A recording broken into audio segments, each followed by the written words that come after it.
morning, everybody. It's your boy D Mac. So let's talk about it. Well, we've seen the whole rollout of the Oscars, and we've seen what all of the conversation has been about. It's all been about Will Smith. It's all been about Chris Rock. It's all been about the slap. I even came on the night of, and I did my own little show, and I said that I believe it's staged. I believe the slap was staged. I believe the whole entire thing was staged. Nobody can tell me otherwise. As a fighter, the way that that was choreographed, that was absolutely a stage slap. And I will double down on that against anybody. Now that that's out of the way, let's get to the real issue at hand because this is something that nobody's really paying attention to. Nobody's really addressing this. Is the fact that while we're laughing at Will Smith slapping Chris Rock, comedy is dying. Comedy is under attack. You see with Dave Chappelle, all that he's been going through and them trying to silence him and them trying to cancel him. You see Joe Rogan, how they tried to silence him and cancel him. You see, who else? Long Beach Griffey. Long Beach Griffey is he's a social media, I guess, celebrity, you could say, and they tried to cancel him because of his of something that he addressed. Who else? Michael Blackson. They tried to cancel Michael Blackson for some things. Comedy, true comedy, is under full scale attack by these sensitive people who can't take anything. And everybody said, "Oh, Chris Rock was picking at her health issues. Chris Rock was picking at her going through this horrible thing called alopecia." Look, we've had comedians pick at stuff way, way far worse than that. And we've had people who've been picked at about more personal things than that and more serious things than that. And there's been nothing said. There's been no uproar, and there's been nobody going to slap nobody. And while Will Smith is out here slapping people, you'll go slap Chris Rock, but I guarantee you won't slap nobody else. I guarantee he won't slap nobody else his own size. He'll slap somebody smaller than him. He'll slap somebody who has absolutely no fight in them in a Chris Rock. But I guarantee you he won't go up and slap TK Kirkland like that. Yeah. Yeah, go up and slap some of them dudes with some size on them. Go up and slap some of them dudes who will really get back at you. I guarantee you he wouldn't have went up and slapped Dave Chappelle like that. He wouldn't have went up and slapped DL Hughley like that. He wouldn't have went up and there's a whole list of comedians who have talked about him and his wife for years. There's a whole list of comedians who talked about Jay-Z and Beyonce, any couple you want to, Barack and Michelle, whoever you want to throw out there. There's been many comedians out there who have taken their shots at these people. And these people know that people are going to take these shots, especially with Chris Rock being the comedian that he is and the background that they have with Chris Rock. Remember back whenever they boycotted the Oscars or whatever, and Chris Rock hosted it anyway. That was the year that, when Kevin Hart was under attack. Remember when Kevin Hart got the Oscars, the Oscars taken away from him, hosting the Oscars taken away from him for things that he said like 10 years ago? They took it from him. And everybody was supposed to boycott the Oscars. And guess who said, I'll do it? Chris Rock. And so we have this history between Chris Rock and Will Smith and Jada, but that is not the subject at hand. The subject at hand is comedy being dictated to you. Now they're dictating comedy to you. Everything is being dictated and moved towards a dictatorship in the United States, if you didn't notice. Look at in Florida, Ron DeSantis right now is signing something saying that you can't talk about homosexuality. We already have it signed into law that you can't talk about critical race theory. Well, what next is going to come that they're going to outlaw you from talking about because it's uncomfortable? They're going to outlaw you talking about sex to your children because it's uncomfortable. They're going to outlaw you from talking about anything. They're going to outlaw you from talking about the government next. That is next. It is on the horizon. You best believe. You think you have freedom of speech, but all of your freedoms are being slowly taken away from you, and they're tricking other people into giving them away through cancel culture. All of your rights are being canceled. So while you talking about cancel culture this and cancel culture that, in the mix of all of those things that are being canceled, all of your rights are being canceled. So who really needs to be canceled? Cancel culture needs to be canceled. This is something that I've preached from day one, and I always will preach, is that cancel culture needs to be canceled, because the people who are saying that they have a problem with this are not really the people who have a problem with this. This is another thing that I spoke about before. There's a hierarchy. There are elites who use these organizations out here to say that, oh, well, I have a problem with this. We're going to go forth and we're going to boycott and we're going to do all of this to cancel this because they offended our group, which is an absolute lie. That group is just a cover for the elites who want to shut down certain narratives being spoken, whether it's through comedy, whether it's through poetry, whether it's through rap, whether it's through whatever means. They're going to shut it down, and they're going to use these organizations to cancel people. So cancel culture right now is canceling true comedy. You're not gonna be able to go and say certain jokes. They gonna kick you out the club. What's going on, my brother? Hey man, shout out to my brother Phonics over at Write the Truth, man. Good to see you this morning. Y'all go check out Write the Truth. Y'all go check out uh, all of my partners. Write the Truth. Hey man, I be drawing a blank when I be trying to say all of these different names. Self Awareness TV. Dr. Walsh, whoever else, charge it to my heart, not my head, if I forgot about you. But yeah, man, this is crazy. Now comedy is under attack for the simple fact that this generation that's coming up is too sensitive. They can't take nothing. They don't want no type of criticism. They don't want any type of anybody giving them any type of correction. They don't want anybody to say anything about them because they're so fragile. They can't take anything. And that goes back to part of what I was talking about yesterday, because we have these kids who were grown up and they were praised for mediocrity. And so now they can't take any type of criticism. They can't take any type of you letting them know that they just don't have it. They will break down and they will go into a rage. They will go into a fit because they were not taught to handle anything coming up. So anything that offends them, anything that makes them feel bad, now they want to cancel it. And comedy is on the chopping block. And this whole thing with Will Smith and Chris Rock is it was all set up. Like I said, it was staged, but it was staged for a purpose. It was staged so that they could have an opportunity to really go at comedy and censor comedy. Chris Smith, I mean, not that Chris Smith, Chris Rock.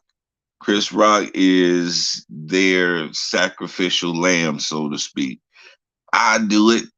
You know what I'm saying? That whole coon mentality, the same way he jumped up and said, uh, well, I know that all the black people are against the Oscars this year, but I do it.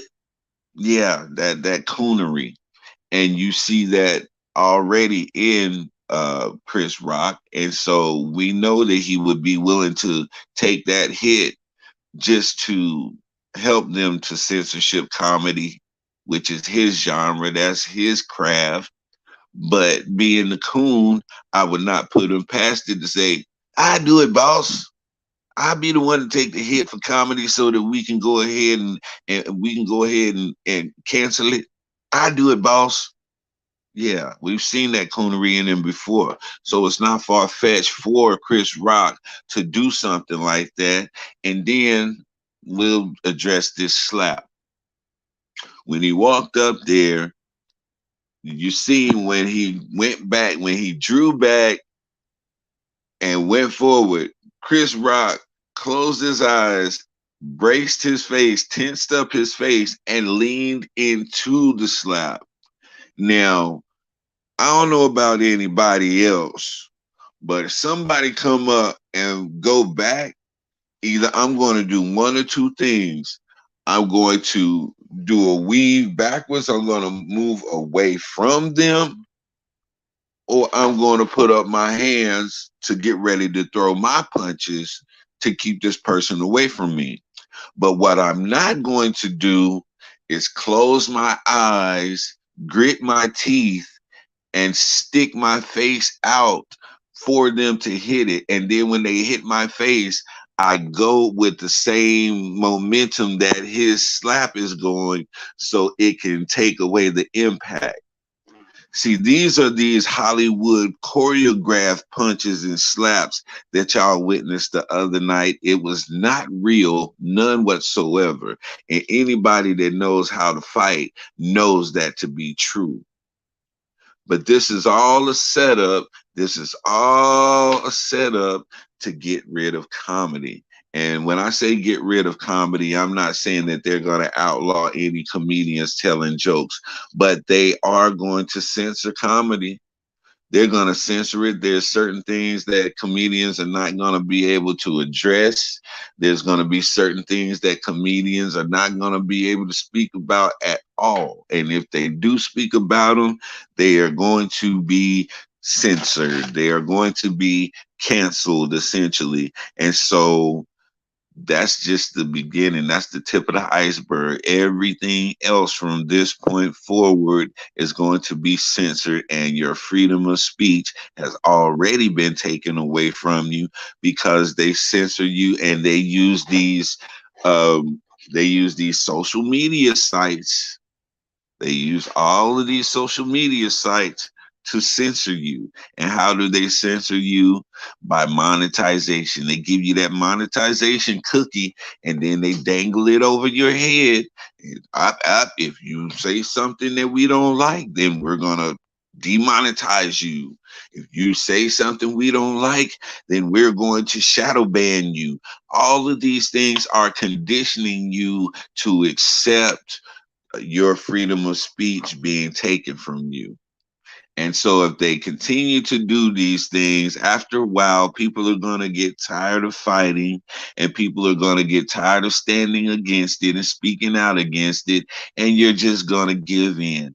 And there you have it. Your freedom of speech has fully been taken over and totally dictated by your government. So this is what we're dealing with. While you're sitting here laughing at Chris Rock getting slapped, you're looking at the end of pure comedy.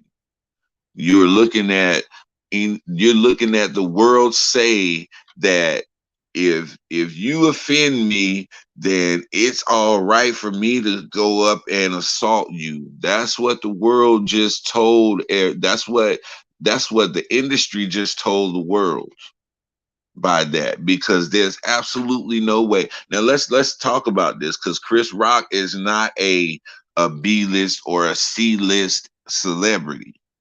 Chris Rock, in actuality, is A-list celebrity, and he's held very, very high in the genre of comedy. So he is considered a comedy legend.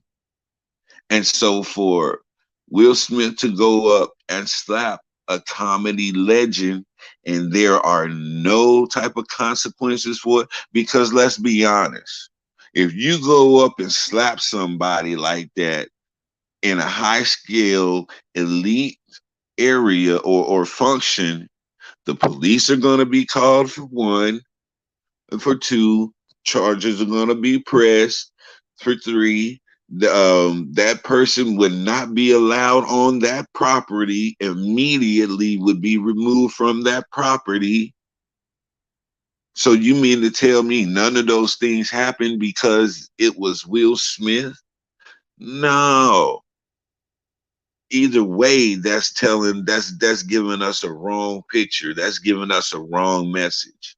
The wrong message that is given us is this: if you're elite, if you have money and you have status in society, you can get away with crimes that other people normally wouldn't get away with, which we already know. We already see this.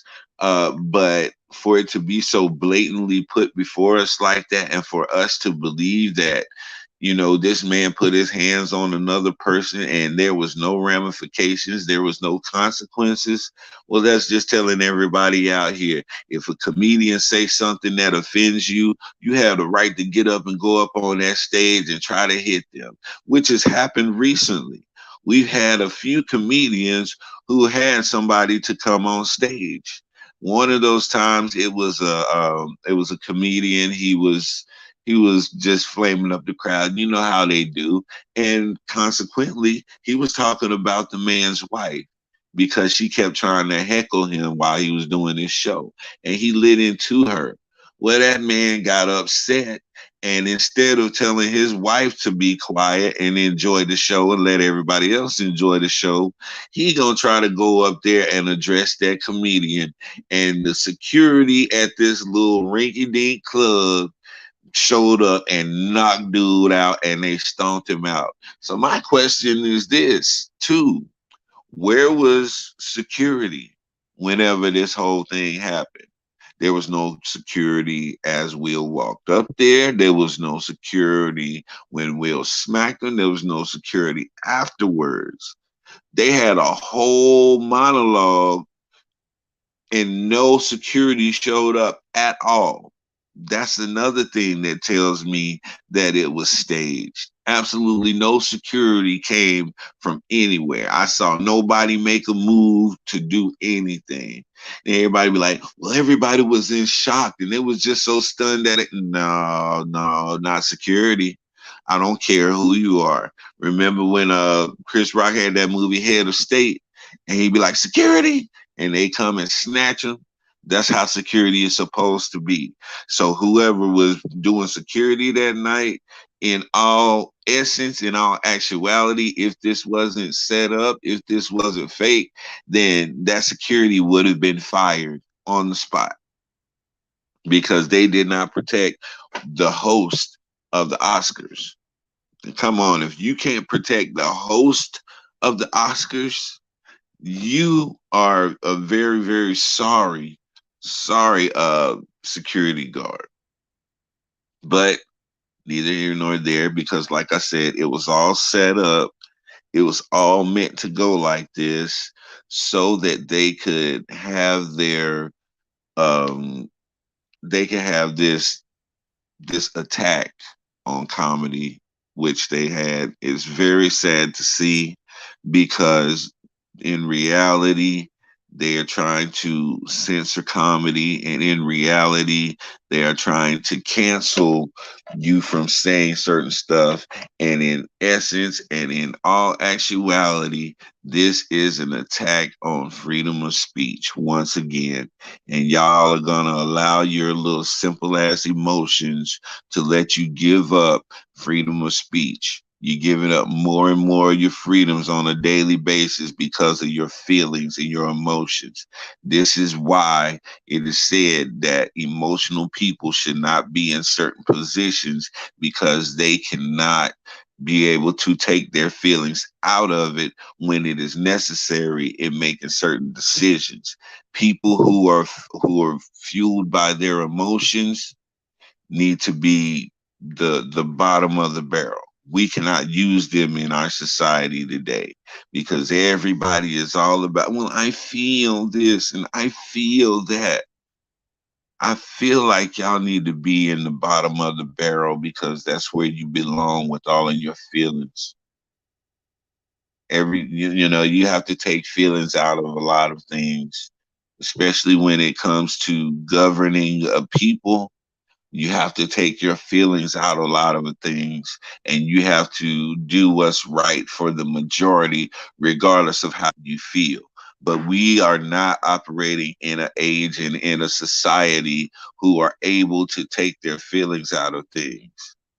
So just get ready for a ride because we're about to take a ride, and it's going to be a heavy onslaught. It's going to be a lot of people falling to the wayside. It's going to be a lot of angry people. And I'm not talking about all of these spoiled people and all of these little soft ass feeling having people. I'm talking about the victims of those people. Because, all right, first you have the sensitive ass people who claiming they're victims because they're so offended by what's being said, and they accomplish their feat of getting this person canceled. Well, now that person's going to be angry. That person's family going to be angry. Everybody that was on that person's payroll is going to be angry. So the anger's not going to stop. It's just going to shift to the other side, and it keeps shifting back and forth from side to side, but the anger is never gone. The conflict is never gone because we never solve anything. There's never a solution. It's just shifting it back and forth. So y'all continue with that, man. What I'm going to do is this. I'm going to sit back. I'm going to enjoy true comedy. I'm going to laugh my ass off if it's funny because the alopecia joke, the G.I. Jane, that was not funny. First of all, to me, it wasn't funny. It wasn't that offensive to me. You see the video that they showing now. The internet always win. They showing how Will Smith back in the day, he was on the Arsenio Hall show and he was picking at the bald dude that was in Arsenio's band. You know what I'm saying? Come on, we pick at stuff all the time. You hear rape jokes. You hear jokes about 9/11. You hear jokes about all types of horrific stuff. You hear jokes about Auschwitz. You hear jokes about Pearl Harbor. You hear jokes about everything that could be considered offensive. But you mean to tell me that he gonna go down there and slap this man over a G.I. Jane joke? Come on, man. And then on the night where he wins an Oscar for coincidentally playing a father who protects the women in his family, even though he has daughters who come out and said that was just for one of his families, but that's neither here nor there. I'm not going to change the conversation up to something else. But it's just a coincidence to me that all of these things take place the way they did. He comes up and he slapped Chris Rock for talking about his wife because Will Smith is the protector of women.